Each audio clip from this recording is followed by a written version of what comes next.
pabrik ini. Yang pertama, kenapa CX-30 menjadi produk pertama yang Mazda nanti di Indonesia di pabrik ini? Kenapa bukan CX-5 dan lain sebagainya yang mungkin lebih populer seperti itu? Yang kedua, ternyata saya cari sebenarnya pabrik ini udah lama sebetulnya kan, bangunan pabrik ini udah cukup lama ada di daerah sini. Kenapa akhirnya pihak Kirokas mengambil keputusan untuk memilih lokasi pabrik itu di Citarap ini, di pabrik tersebut, dan kemudian memilih pabrik Mazda ini? Oke, saya jawab. Kenapa CX-30? Pasti pertanyaan banyak orang yang bertanya seperti itu. Jadi pada waktu kita mau merencanakan memulai lokal assembly di tempat ini, pada waktu kita lagi cari model-model apa yang secara secara keseluruhan yang memenuhi, karena mungkin secara umum pada saat nanti apakah mobil ini masih ada atau enggak. Contoh misalnya kalau let's say CX-5, sedangkan CX-5 udah mau ganti, jadi kalau kita bikin CX-5 kan nggak mungkin. Sedangkan kita kan untuk merencanakan sebuah model itu untuk Mazda itu butuh waktu yang cukup matang gitu. Jadi kita bukan misalnya oke, kita bikin mobil ini yuk bulan depan, nggak seperti itu unfortunately, karena arrangementnya mulai dari packingnya, mulai dari part arrangement and everything itu harus dibikin secara matang dan membutuhkan waktu yang juga cukup panjang dalam arti waktu yang cukup untuk secara detail memastikan segala sesuatunya seperti itu. Makanya dipilihlah model CX-30 yang memang secara desain masih second generation, ya kan? Dan juga umur masih panjang, ya. Yang pasti bukan model yang udah berakhir misalnya gitu kan. Jadi dipilihlah CX-30. Tapi juga model yang mungkin yang masih bisa berbicara lah di market gitu kan. Misalnya kalau ditanya kenapa Pak misalnya nggak CX-80, ya mungkin CX-80 ya volumenya nggak banyak. Itu kita berbagai macam faktor yang harus kita pikirkan untuk memutuskan model tersebut. Nah, kalau ditanya kenapa tempat di sini, di tempat itu bukan cuma sekedar tempat yang harus luas atau jalan tol atau apa. Itu ada 101 list yang harus dipenuhi atau dijawab atau karena kita waktu itu kita mengadakan genba kita sampai 3 kali waktu itu. Jadi orang Jepangnya bolak-balik harus genba, disesuaikan dengan kapasitas produksinya, disesuaikan dengan ekspertisnya, dengan lokasinya, bahkan mungkin dengan yang pernah bikinnya. Misalnya jangan sampai tanahnya miring, jangan sampai longsor, jangan sampai unsur di bawah tanahnya itu yang bisa bergerak, gitu Pak ya. Jadi memang banyak hal-hal yang harus kita tempat ini setelah dianalisa segala sesuatunya, sebab tadi 101 itu tempat yang paling cocok buat kita. Akhirnya kita memilih tempat ini. Itu kira-kira jawabannya saya. Thank you. Baik, sudah cukup jelas ya Mas ya. Jadi memang dalam mempertimbangkan banyak faktor akhirnya ini dipilih ya Pak ya. Luar biasa. Oke, selanjutnya kita akan membuka lagi untuk pertanyaan kedua. Silakan, boleh Mbak yang di belakang terlebih dahulu. Nanti saya persilakan Mas yang di depan. Selamat siang Bapak Ibu, perkenalkan saya Rizda dari Metro TV. Pertanyaan ini saya ingin tunjukkan kepada Pak Adi. Melihat Mazda Indonesia Pride ini Pak, sejauh mana kesiapannya untuk dari segi fasilitas atau untuk target yang target untuk produksinya ada berapa unit, lalu juga apakah bagaimana sih cara Mazda Indonesia untuk menyamakan standarisasi yang presisi dari segi kualitas dibandingkan dengan pabrik yang ada di Jepang, lalu juga apakah ada penyesuaian harga dengan dibukanya Mazda Indonesia Pride ini. Terima kasih. Baik, berarti ada 3 pertanyaan ya Mbak ya. Oke, yang pertama dari sisi kesiapan dari segi fasilitasnya, lalu untuk target produksinya ya. Boleh mungkin pertanyaan pertama dulu Pak dijawab, silakan. Yang pertama mengenai kesiapan fasilitas. Jadi pabrik kami MIP Mazda Indonesia Plant itu memang didesain tentunya dengan prinsipal kami dari MC Jepang yang sudah beberapa kali datang ke Indonesia. Pertama adalah model. Jadi saat ini memang CX-30, tapi facility kami sudah siap lebih dari 4 model. Jadi kita akan sudah siap apabila ada model-model lain yang baik lebih besar maupun lebih kecil dari yang CX-30 saat ini. Jadi itu sudah di-approve lah dan sudah didesain sesuai dengan standar-standar kendaraan Mazda yang lain selain CX-30. Kemudian yang kedua mengenai kualitas. Jadi yang pertama adalah semua karyawan kita bulan Desember tahun lalu 2025 itu kita mengirim ke Thailand. Kenapa ke Thailand? Tentunya pertama mother plant kita memang ditunjuk oleh MC di Thailand karena secara kalau dibandingkan itu hampir mirip lah dengan kita. Karena kalau kita belajar ke Jepang itu lebih banyak robot daripada orang. Dan kita pada karya rather than pada modal. Meskipun kita juga beberapa ada yang robotics yang ada di sini. Jadi kalau kita lihat dari penyamaan kualitas, nomor satu yang kita siapkan seperti tadi disampaikan oleh Haji Mas Amin, itu nomor satu adalah quality. Jadi kita kirim ke sana bagaimana seseorang itu concern mengenai quality. Beberapa kali juga Pak Riki sudah nyampaikan yang namanya monosuguri. Bagaimana kita membuat kendaraan itu nggak kayak robot, ada artnya. Nah itu yang harus dimiliki oleh operator-operator kita, termasuk inspektor-inspektor kita yang berkecimpung atau membuat perakitan Mazda di sini. Jadi setelah selesai di sana, nggak cukup di sana. Orang-orang kita yang dikirim ke Thailand itu pulang harus punya level. Jadi kayak anak kuliah lah ya.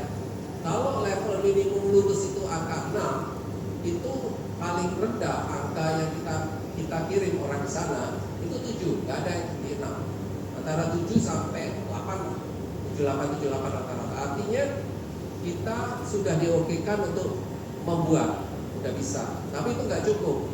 Kita ada lagi di sini beberapa training dari Januari sampai dengan saat ini, selalu kita ada training untuk selalu level up quality level kita. Meskipun itu sudah memenuhi level minimum, bahkan di atas minimum yang disyaratkan oleh MC. Jadi sangat-sangat kita concern mengenai quality. Ada dokumen lah yang boleh dikata ya.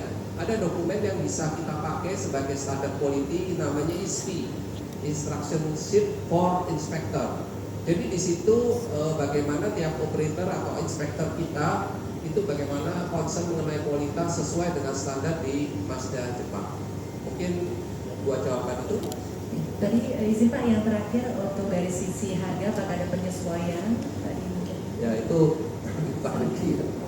Ya, harga berbeda dari yang CNU, tapi kita belum bisa rilis hari ini berapa harganya.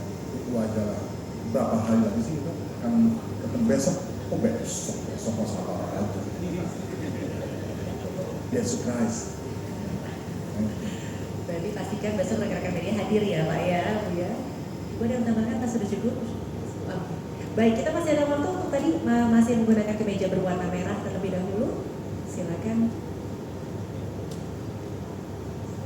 Selamat siang Pak Bu, selamat atas peresmian pabrik Mazda Indonesia. Yang mau saya tanyakan, apa fokus utama produksi untuk jenis kendaraan di fasilitas pabrik Mazda ini? Apakah S saja atau ada model hybrid bahkan EV? Gitu. Terima kasih.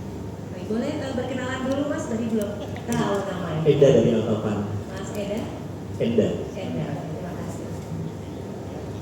Kita akan fokus di CX-30 ini for now. Gitu. Jadi tadi ada juga komen dari siapa ya. Jadi kita akan step by step. Kalau kita akan fokus pada CX-30 daripada kita mulai dengan kesusu atau terburu-buru gitu ya. Karena kita mau memastikan yang namanya zero defect.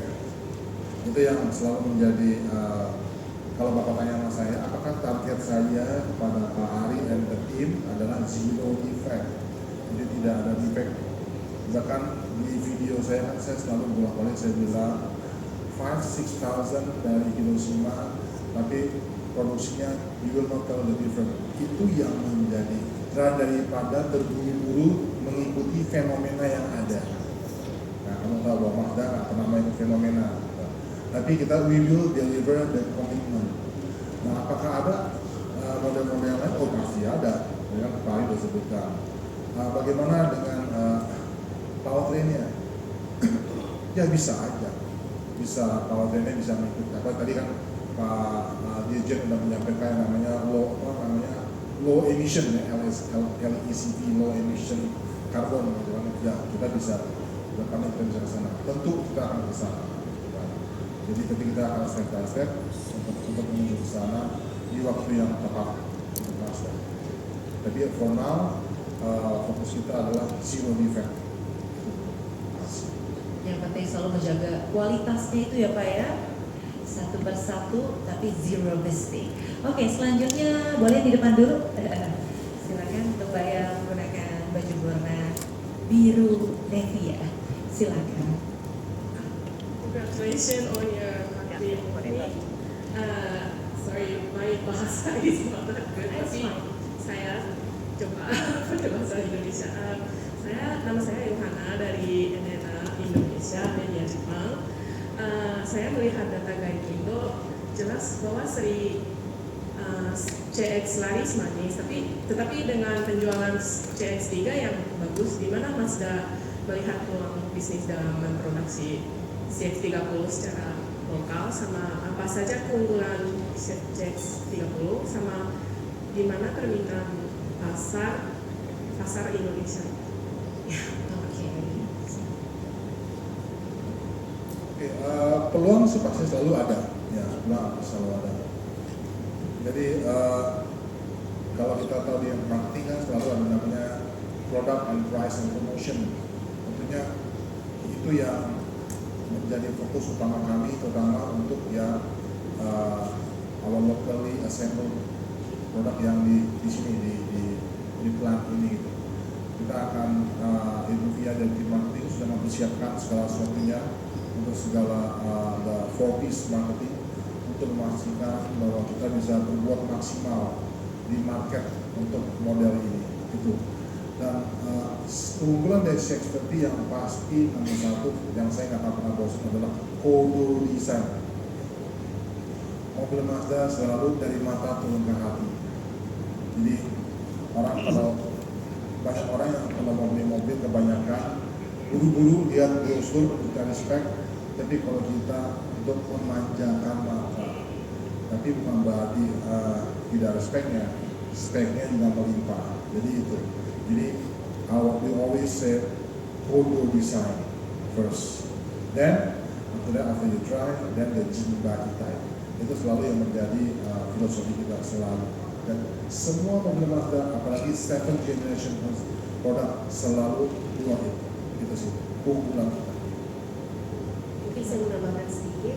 Jadi kalau kita bicara tentang peluang, menurut kami di dalam Japanese kita selalu melihat berbagai hal dari data atau research, gitu ya, bahwa keputusan untuk menjadi CX-30 itu bukan keputusan yang tanpa data yang kita miliki. Pasti itu harus ada. Jadi ini akan meet with our consumer expectation. Dan yang berikutnya, kalau kita bicara peluang itu memang ada dua sebetulnya. Ada yang sudah tersedia, ada yang we need to create. Kita akan melakukan itu dua-duanya. Kita melihat peluang itu sebagai sesuatu yang di CX-30, kita melihat peluang itu sangat besar gitu di Indonesia. Dan yang kedua ditambahkan keunggulan CX-30, ada tadi kode desain, Jinba Itai, dan kemudian kami sebutkan berkali-kali khusus untuk yang CKD, we are focused in the quality and the quality. Jadi itu yang akan bayangkan dengan kode desain, kemudian Jinba Itai dan kualitas. Tentu akan menjadi sesuatu yang sangat worth it untuk konsumen di Indonesia. Dan di waktu yang baik ini juga, selain kami ingin mengucapkan terima kasih teman-teman semua hadir, Pada siang hari ini kita akan mengundang teman-teman juga untuk hadir di acara press con besok dan launching our new product di GIAS 2020. Thank you. Thank you so much. Selanjutnya tadi di sebelah sisi kiri saya sepertinya ada yang angkat tangan ya. Oke, yang ini dulu boleh silakan. Yang menggunakan baju warna putih. Siang, saya Firdaus dari Motomobil News. Pertanyaannya, dengan adanya pabrik ini, apakah Mazda Indonesia juga ada rencana untuk penambahan dealer? Kemudian apakah ada rencana untuk ekspor juga? Terima kasih.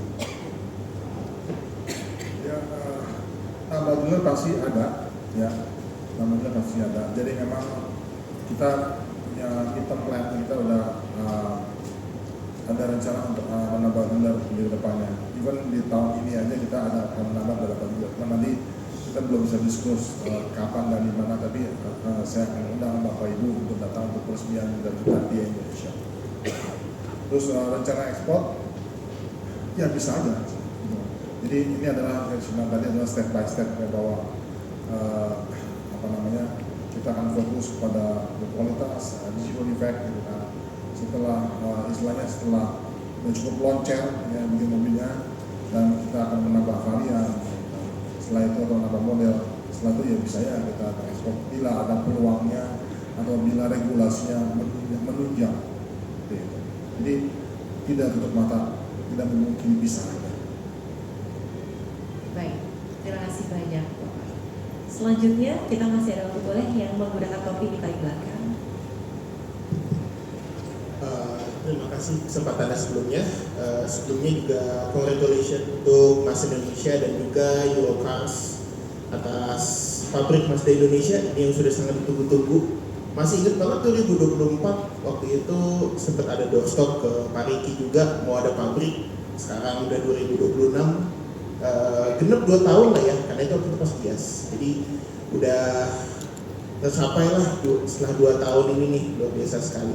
Nah, pertanyaannya adalah karena kalau unit sudah CKD atau paling tidak ya dirakit lokal di sini kan, artinya kan pasti ada penyesuaian soal tipe gitu ya, misalnya soal warna atau apa gitu, karena kan kalau dulu misalnya masih bisa ngorder dari Jepang mau warna apa segala macam gitu, tapi kalau misalnya sekarang karena sudah dirakit lokal, jadi konsumen kan dihadapkan dengan unit yang ready itu sekarang misalnya hanya lagi ada ready dirakit warna merah atau warna abu-abu atau putih gitu.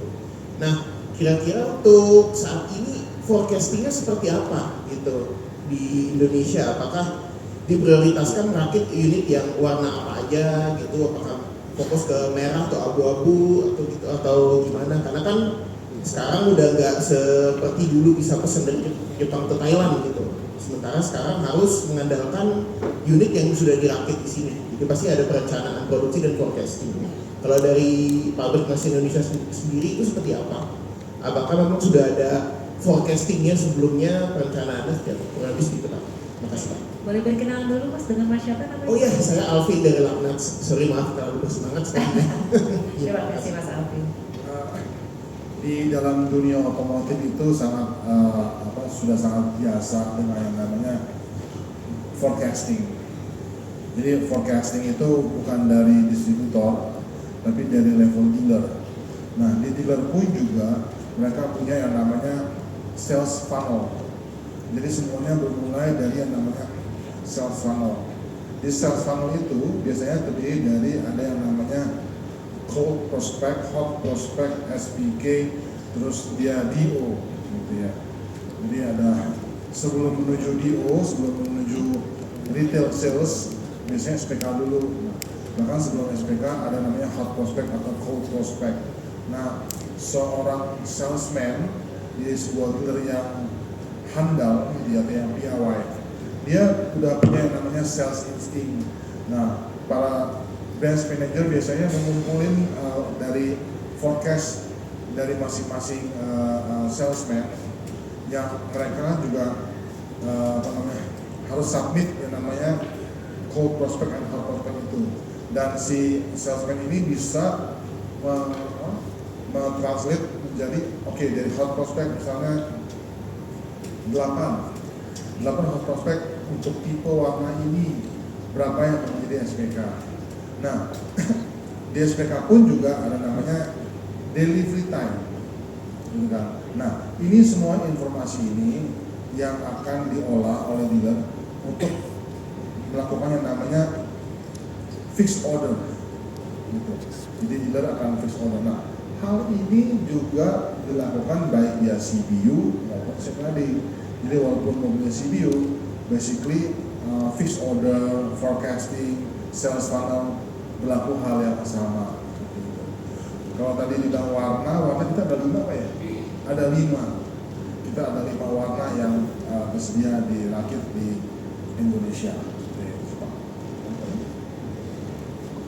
Kalau ada yang tambahkan, Bapak masuk. Jadi sebagai tambahan informasi, warna yang kita launch atau disetujui oleh MC itu saat ini 5 warna.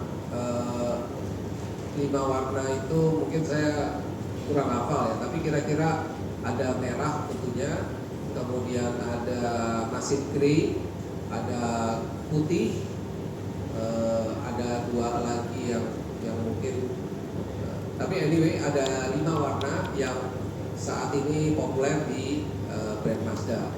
Kemudian kenapa kok kita perlu menyiapkan itu? Tentunya menyiapkan warna itu tidak hanya menyiapkan warnanya saja, tapi inspektor kita harus, karena Mazda seperti tadi Pak Riki sampaikan, itu ada yang namanya kodo design. Kodo design itu kalau pada Bapak lihat di light tunnel kita, di situ ada alat yang untuk mencek standar paint kita. Karena khususnya untuk warna-warna tertentu seperti masin grey dengan soul red itu perlu pengecekan yang lebih intens, dan apabila ada defect kita juga perlu inspektor atau repairman yang benar-benar kualifikasinya itu sudah melewati lulus di di semacam ujiannya MC untuk bisa repair, karena harus punya sertifikat untuk repair di plant. Itu mungkin tambahannya, Pak Riki. Baik, sudah cukup. Baik, boleh kita berikan tepuk tangan yang paling meriah untuk Mazda Indonesia. Karena memang waktu kita juga cukup terbatas, jadi kami mohon maaf untuk sesi press conference